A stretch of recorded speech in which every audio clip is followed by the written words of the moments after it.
So I'm working on this game in Godot where you're a gun and you shoot to move. And today I added the gravity gun. So this creates a miniature star which pulls you in with its gravitational field. And today I'll show you how I made it in Godot. So first I just duplicated an existing gun and created this gravity gun.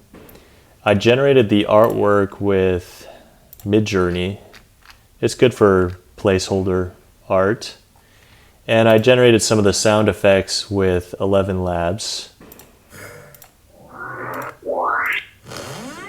And then I made a bullet, a gravity bullet, which this thing shoots. And for this I just used a particle and I disabled the collision shape so that it can pass through things. And it also has a sprite, which is just this gradient 2D texture. And this spawns the black holes if you call this method. And it also deletes any existing black holes. So I added black holes to a group, and that way I could easily delete any existing ones. So let's look at the black hole scene, because I think that's the most interesting part of this. So the functional part of this scene is just this giant area 2D. And what this does is it overrides the gravity. So you can see gravity space override. So I have this combine its gravity with existing gravity, and I checked on this point. So it pulls, the gravity pulls everything in towards this central point.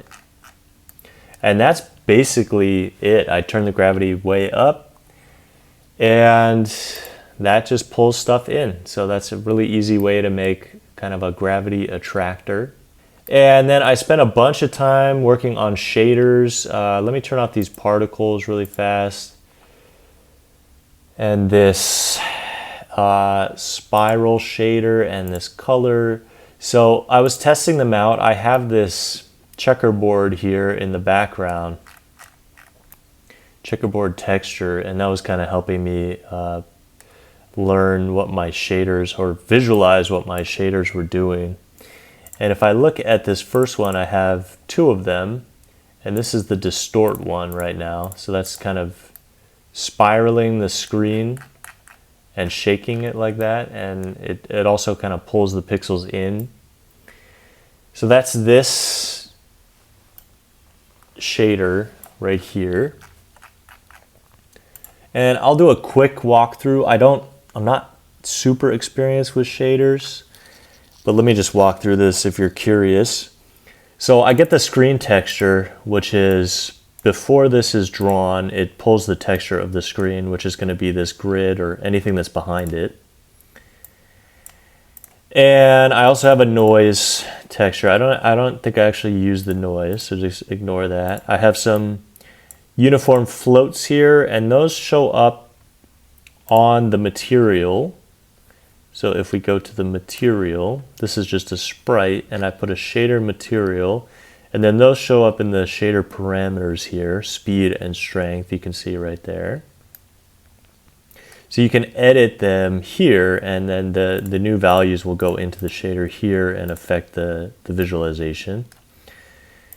I have a center coordinates, and I update this from my script. When this is added to the scene, I have to give it the sprite's global transformation with canvas. That gets its position on the actual screen, and I get the origin. And I need to do this because I need to pass in UV coordinates into this shader here, because this is working off of UV coordinates. So if I change this center parameter here, you can see that the position of that effect is moving left and right. Right? So if I just move the screen, you can see that it stays in the center, but obviously we want to stick the effect to where the black hole is. So we have to change this center position to be the position of the sprite on screen but of course we have to divide it by the screen, the window resolution to get it in kind of normalized coordinates or UV coordinates. So that took a little bit of time to figure out. You can read the code here more if you want to. I'll just scroll past it there so you see everything. And let me make these checkers a little bit smaller here so we can see the effect a little bit better. Yeah, so you can see how that's kind of twisting the screen and also pulling things in. And I can affect those parameters here. Like the strength, if I turn that up, you can see that it really starts pulling the pixels in there and twisting them. And I put a shake on it just to make it more dramatic, you know. And this speed is a terrible name for the variable. It's actually the rotate amount. It's how much it's rotated. And let's continue walking through the shader really fast. So I have a center, which I set. I have these rotation matrices, which help rotate the distortion.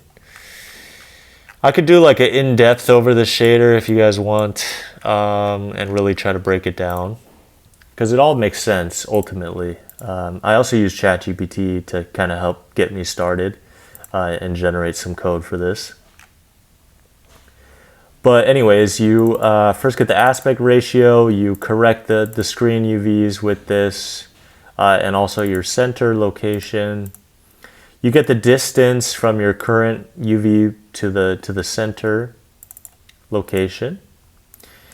And if you think about it, you know, if you want to have something look like it's sucking the screen texture in, if you're going to draw part of the screen, when you're closer to the center, you actually want to sample a point further away.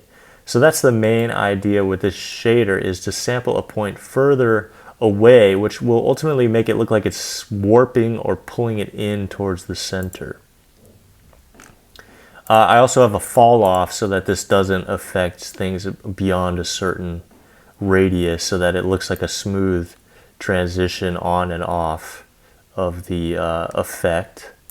And so yeah, this distortion is just this vector pointing towards the adjusted UV, pointing away from the center.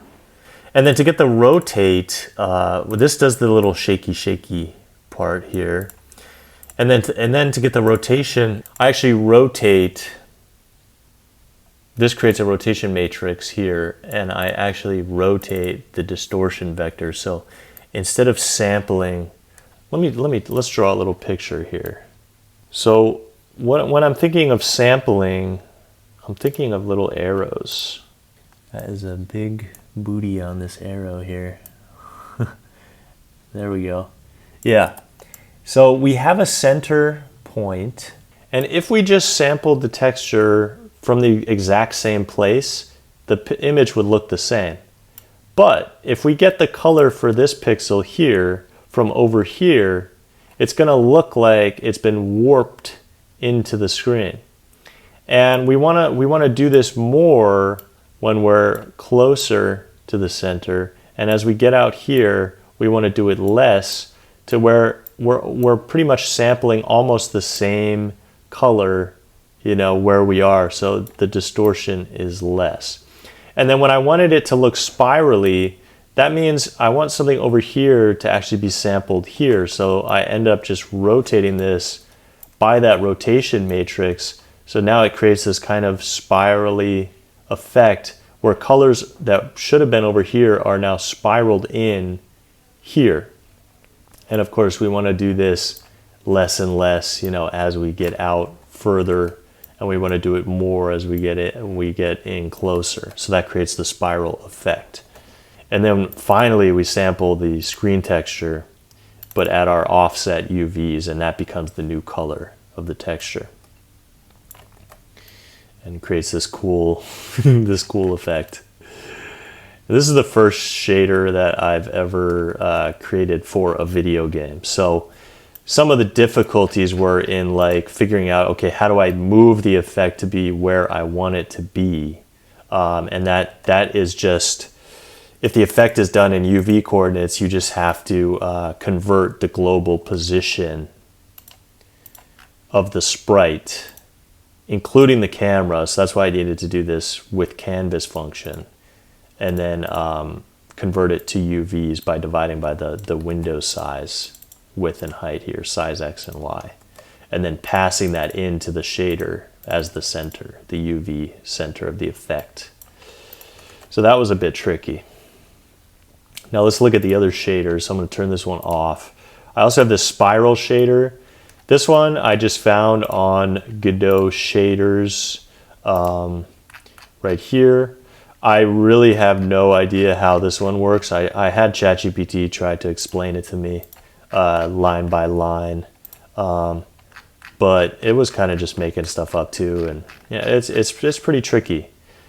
But what you can do is you can just experiment in here, copy something you do like from, let's say, Godot shaders, and then you can go in here and you can just kind of turn things on and off. So I was in here, and maybe I don't want the ring, so I just delete that. And okay, so now I don't have that bright glowing center, right? And you just kind of turn things on and off and see it update in the editor. It's very useful for just kind of visually editing your shaders.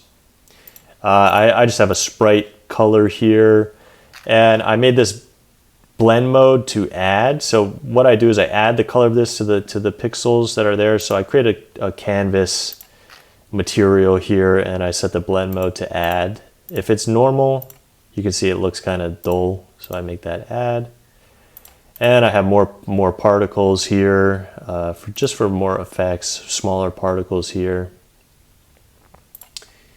And to animate all of this stuff coming on and off, I use the animation player. So I created a new animation. This is the open animation, which I can play like that. So it just scales everything up. And this also sets shader parameters. So if I have this spiral or the distort open, you can see I have speed, strength, blah, blah, blah. There's little keyframes next to these keys. And you can change these values, and the animation, you can see it's changing these values here as I play the animation. So you can animate your shaders with the animation player, which is awesome. And I also have a closing animation like that, which just shrinks everything down. So that's how I did the black hole, or miniature star, or whatever you want to call it. And now let's just play the game and see if it's actually useful. I feel like it's useful. Oops, I left the grid on. I feel like it's useful for levels where you're just like floating. So level 5, there's no floor. And so you can just kind of chill here and shoot your bullets, relax. Just wait till your bullet's kind of going in the direction you want, and then you click again to activate it. The only issue is you orbit the miniature star, so you might fling yourself, somewhere that you don't want to go. So you kind of have to fling yourself in the direction. Ooh, this is a beautiful orbit. Look at this orbit. Oh my goodness, it's so peaceful and majestic. Yeah, so you might build up like a lot of momentum and fling yourself in directions you don't want to go. That's kind of the only downside of the gravity gun. And it's a little bit slow, setting these portals up.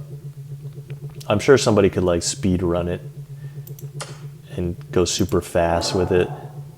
Oh, almost there. So that's the exit right there. Whoa. Yo, we're orbiting the exit. Come on. I think I have some linear damping, so eventually I will slow down enough. Let's just chill. Yeah. There you go. Yes, that's the gravity gun. It's pretty fun to like mix it with other stuff. So I'll shoot some bubbles, get some bullets out here. And then we could just start spawning some black holes. And all the bullets fly in. For some reason the bubbles are not that attracted. I think they don't have enough mass to be attracted to the black hole. But the bullets love it. Look at those bullets. They're going crazy. Let me shoot a black hole far away from the screen so it doesn't affect us. Okay, there we go. So now we're chilling. Yeah, so next I think I want to do a grappling hook gun. So subscribe and wait for that one a couple of days from now. Hope this was helpful. See you in the next one.